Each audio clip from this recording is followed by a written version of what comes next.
Imagine waking up in your own home only to find dozens of angry wasps crawling through your windows, buzzing through your kitchen, and even landing on your bed.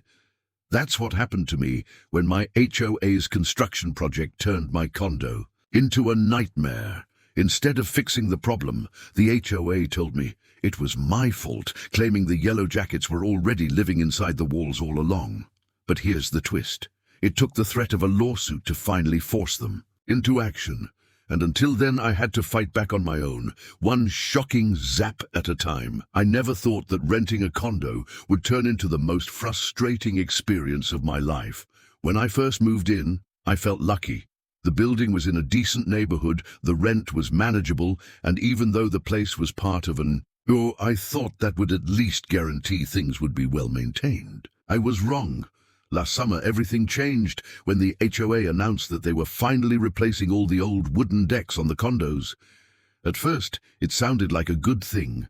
Who doesn't want updated decks that make the place safer and better looking? But what I didn't realize was that this project would drag on for months at a snail's pace and end up turning my home into a living nightmare. The construction crews showed up, but from the very first week, it was obvious they weren't in any rush. They would remove a few boards, leave giant piles of wood and debris scattered around the property, and then disappear for days at a time. What should have been a few weeks of steady work quickly turned into an endless cycle of half-finished projects.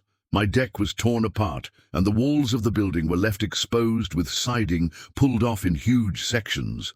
The most infuriating part was that the crews didn't even bother to cover the gaps properly. The weatherproofing underneath was riddled with holes that they simply ignored. I had no choice but to live with open wounds in the very walls of my home. At first, I tried to brush it off. Construction is messy, I told myself, and maybe this was just part of the process. But the longer it dragged on, the more it became clear that this wasn't just normal inconvenience. This was incompetence. Every time I came home from work, I would see the same half-finished mess. Nails sticking out, wood lying around, pieces of siding dangling loosely. What I didn't know was that this careless work would invite an enemy I never expected into my home. The first warning sign came one afternoon when I walked into my living room and heard a faint buzzing sound.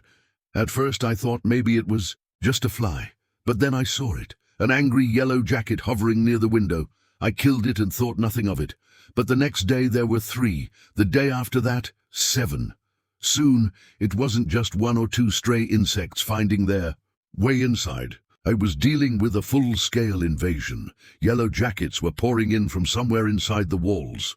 I would wake up in the morning and there would be half a dozen of them crawling across the ceiling. I would walk into my kitchen and find them landing on the counters, darting at me aggressively whenever I tried to swat them away. It didn't take long before I realized exactly what had happened. The construction had left giant openings in the building, and a colony of yellow jackets had moved right into the exposed walls. With easy access, they built their nest directly behind the siding, and now they were finding their way inside our homes every single day. It was terrifying. Yellow jackets are not like honeybees. They are aggressive, unpredictable, and capable of stinging multiple times. Every time I spotted one in my apartment, my heart would race. I began living on edge, scanning every corner of the room, listening for the telltale buzz that meant another one had gotten in. But the worst part was realizing that this wasn't just happening to me. My upstairs neighbor, who owned his unit, was dealing with the exact same nightmare. He told me he was catching a dozen yellow jackets in his condo daily, just like me. We both agreed that this was directly the fault of the HOA's sloppy construction project. After all, those insects didn't magically appear out of thin air. They came because the walls were left open. And yet at this point, all we could do was struggle to deal with it ourselves and hope the HOA would step up and fix the problem.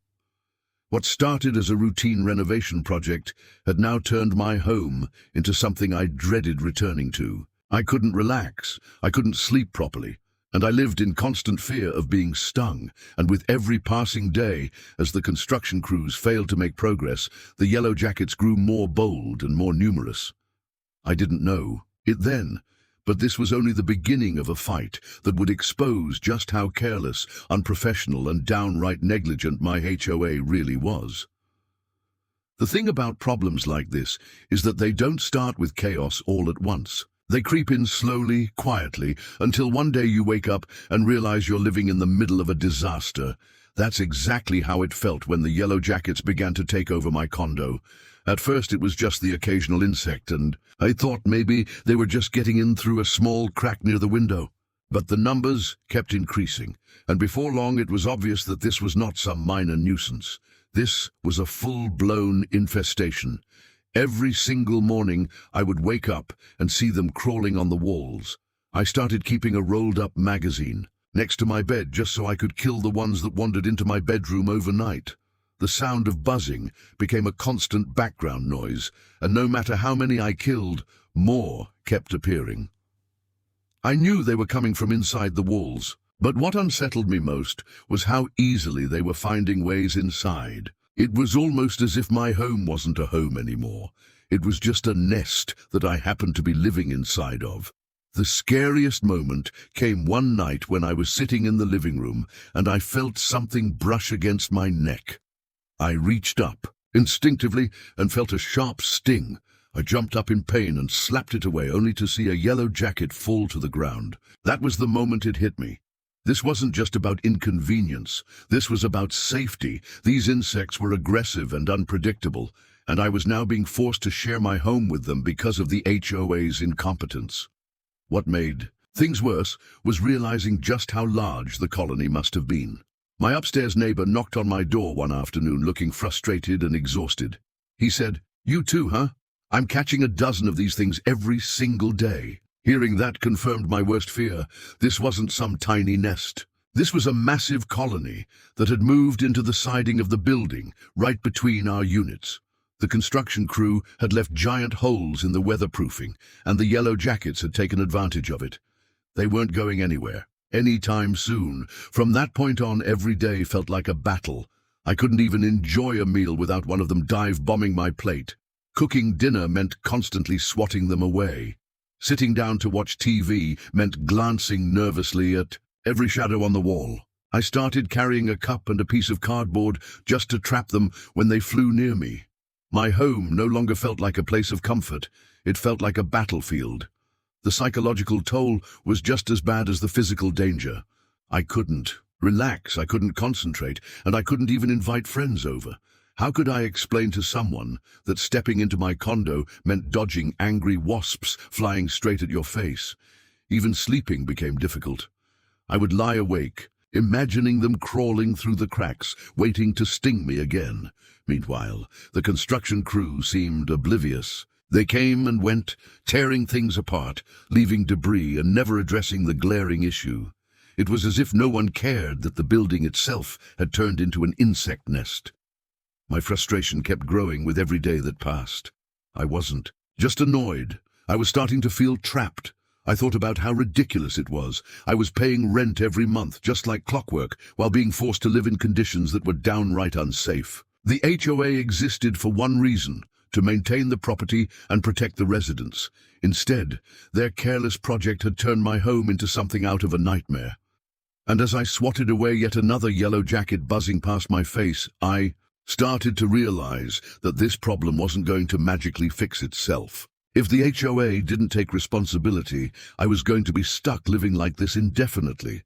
The colony was only growing stronger, and the buzzing in the walls was getting louder by the week.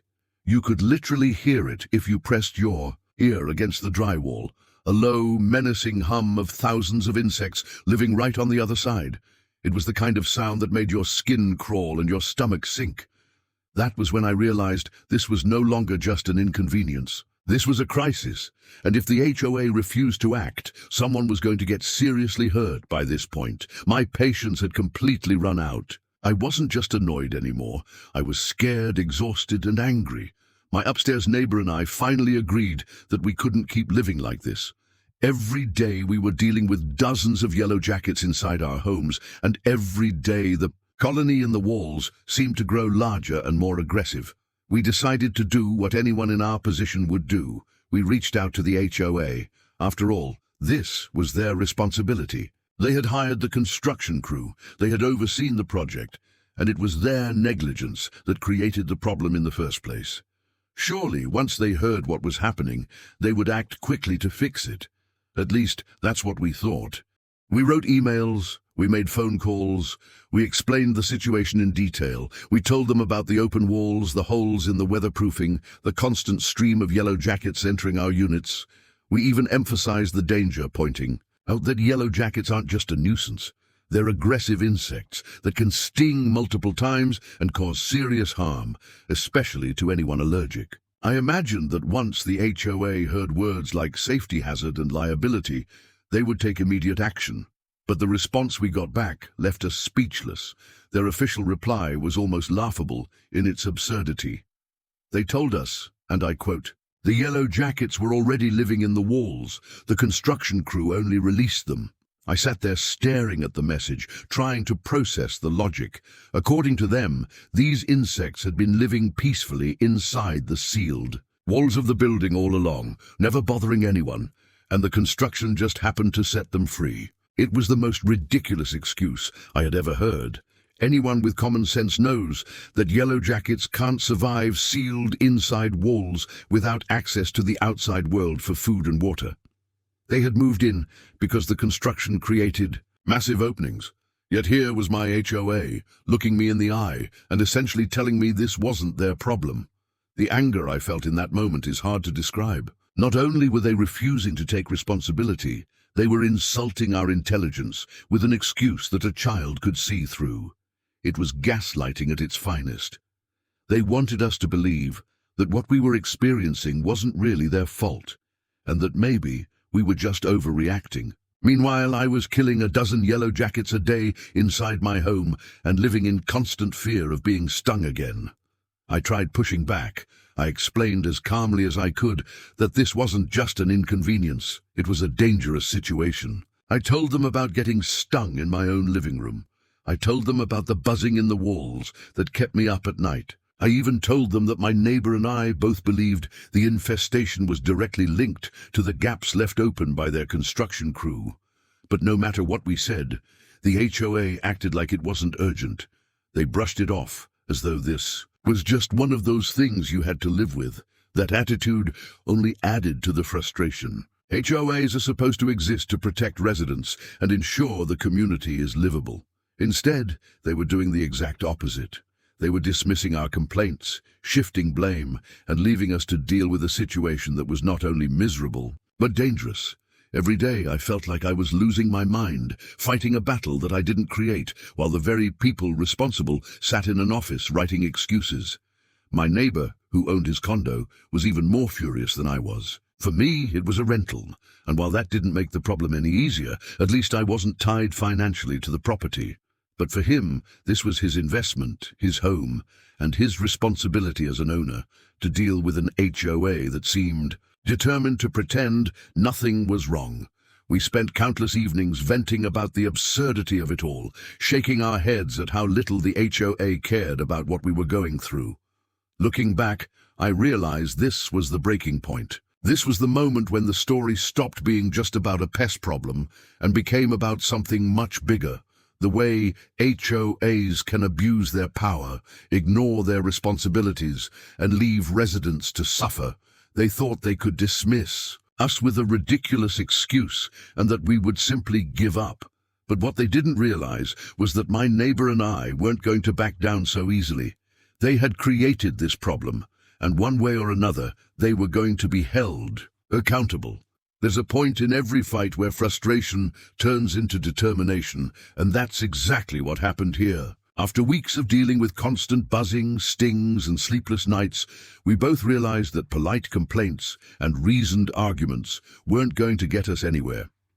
The HOA had made it clear through their dismissive responses that they weren't taking us seriously. They wanted this problem to go away without them having to spend money or admit fault.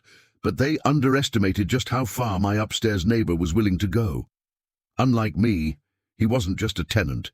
He was an owner. That meant he had both the leverage and the motivation to push harder. One evening, after killing nearly a dozen yellow jackets in his own kitchen, he told me flat out, "I'm done playing nice. If they don't fix this, I'm calling an attorney."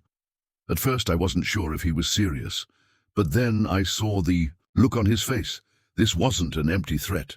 He was ready to bring legal action against the HOA, if that's what it took to make them listen. The next day, he drafted a strongly worded letter addressed directly to the HOA board. It was professional, but it pulled no punches. He laid out the timeline of events, from the moment the construction crews tore apart the siding to the infestation that followed. He documented the dozens of insects entering our units daily. He cited the HOA's legal responsibility to maintain the property in a safe and habitable condition. And then he delivered the ultimatum. If immediate action was not taken to resolve the infestation, he would pursue legal remedies against the HOA for negligence and breach of duty. When he shared the letter with me before sending it, I couldn't help but feel a surge of relief. Finally, someone was putting real pressure on them. For weeks, I had felt powerless, as though we were trapped at the mercy of a board that didn't care. But now, for the first time, it felt like we had a weapon of our own. The HOA might ignore complaints, but they couldn't so easily ignore the threat of a lawsuit. Sure enough, the tone changed almost immediately. Within days of receiving the letter, the HOA finally began to take action. They sent pest control professionals to the building to address the infestation. The siding that had been left gaping open was finally sealed, and the entrances to the colony were closed off. It was like watching a switch flip. The same board that had dismissed us with laughable excuses was suddenly moving quickly, not because they cared about us, but because they were afraid of legal consequences. Seeing that shift was both satisfying and infuriating. On one hand, I was relieved that something was finally being done. The nightmare of living with yellow jackets swarming my condo every day was coming to an end. On the other hand, it was hard not to feel bitter about the fact that it took the threat of a lawsuit to get them to act. We had been living in unsafe conditions for weeks, enduring stings and fear while they shrugged it off. Only when their own liability was on the line did they finally care enough to respond. For my neighbor, it was a personal victory. He had stood his ground, and his determination forced the HOA to take responsibility. For me, it was a lesson in how these organizations often operate. They don't move because it's the right thing to do. They move because they're forced. They move because the risk of doing nothing finally outweighs the inconvenience of doing something. As the pest control crew worked outside, spraying chemicals and sealing up the walls, I remember standing at my window and watching. I felt a strange mix of triumph and exhaustion. Triumph because the nightmare was finally ending. Exhaustion because it should never have come to this in the first place. All of this could have been avoided if the HOA had simply done its job from the start. But instead they chose denial, gaslighting, and delay, and because of that they had turned our homes into battlegrounds. By the end of that week, the constant buzzing that had haunted my nights finally disappeared. The daily hunt for stray yellow jackets in my condo came to an end. The walls went quiet again, and for the first time in months, I was able to sit down in my own home without fear. It was a relief beyond words, but it also left me with a bitter aftertaste. The HOA hadn't acted out of responsibility. They had acted because they were cornered, and in the back of my mind, I knew that if another crisis came along, we might have to fight this same battle all over again.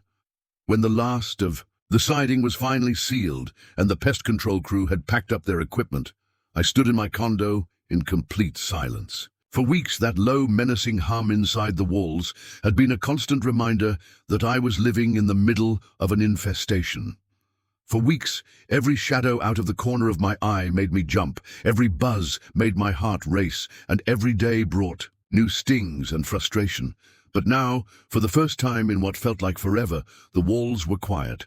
There was no buzzing, no angry insects darting across the ceiling, no constant battle for control inside my own home. It felt like stepping out of a storm into calm weather. The first night after the work was completed, I slept better than I had in months. There was no need to keep a magazine next to my bed, no need to flick on the lights in the middle of the night to check for yellow jackets crawling across the walls. For the first time, I felt like my home was mine again. It's amazing how much you can take peace and quiet for granted until it's ripped away from you.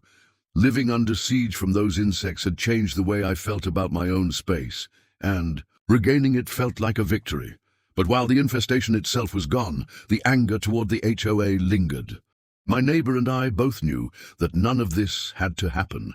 If they had been responsible from the beginning, if they had taken our complaints seriously instead of dismissing us with ridiculous excuses, this whole nightmare could have been avoided. Instead, they left us to suffer until legal pressure forced their hand.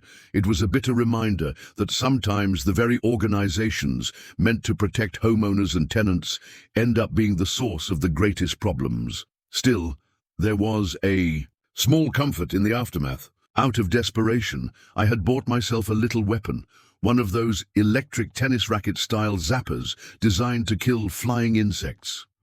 At first, it was just a tool for survival, a way to defend myself when the yellow jackets came too close. But after weeks of using it, it became more than that. There was something oddly satisfying about swinging that racket through the air, hearing the sharp crack of electricity, and watching one of those yellow demons explode mid-flight. It turned a terrifying situation into something I could at least laugh about. I won't lie, there were moments when I actually looked forward to spotting one. It felt like revenge, like I was taking back control one zap at a time. Every time I heard that spark, it was as though the power shifted just a little further back in my favor. After living in fear for so long, those tiny victories mattered. And in the end, that zapper became my symbol of survival, the proof that, no matter how bad the infestation got, I wasn't going to let it break me completely. My neighbor laughed when I showed it to him. He said, "You've actually made this fun." And maybe in a way he was right. Out of all the frustration, anger, and sleepless nights, at least there was one silver lining. I had found a way to fight back. Even though the HOA's incompetence had turned our lives upside down, at least I got the last laugh when it came to those yellow jackets. Looking back now, the whole experience feels surreal. Who would ever imagine that a simple construction project could spiral into weeks of living inside a buzzing nightmare? Who could believe that an HOA would go so far as to deny responsibility when people's homes were literally being invaded by swarms of aggressive insects? It taught me a valuable lesson. Sometimes the only way to get justice is to stand your ground and be willing to fight, even if that means threatening legal action. And sometimes, while you wait for justice, you just need a good zapper in your hand to remind yourself you're not powerless. In the end, the infestation was cleared, the walls were repaired, and life slowly returned to normal. But the memory of those weeks will never leave me. Every time I hear the faint buzz of a flying insect, I can't help but remember what it felt like to live surrounded by them, trapped in my own home. The HOA may have fixed the problem in the end, but they also revealed their true colors. And I'll never forget that it wasn't compassion or responsibility that made them act. It was fear of legal consequences. Still, there's a strange kind of satisfaction in knowing that despite all of it, I came out the other side stronger. I may not have wanted this fight, but I learned that sometimes you have to be louder, firmer, and more relentless than the very people who are supposed to protect you. And if nothing else, I'll always remember the crackling sound of that electric zapper and the small, sweet victories it gave me in the middle of one of the most frustrating battles of my life.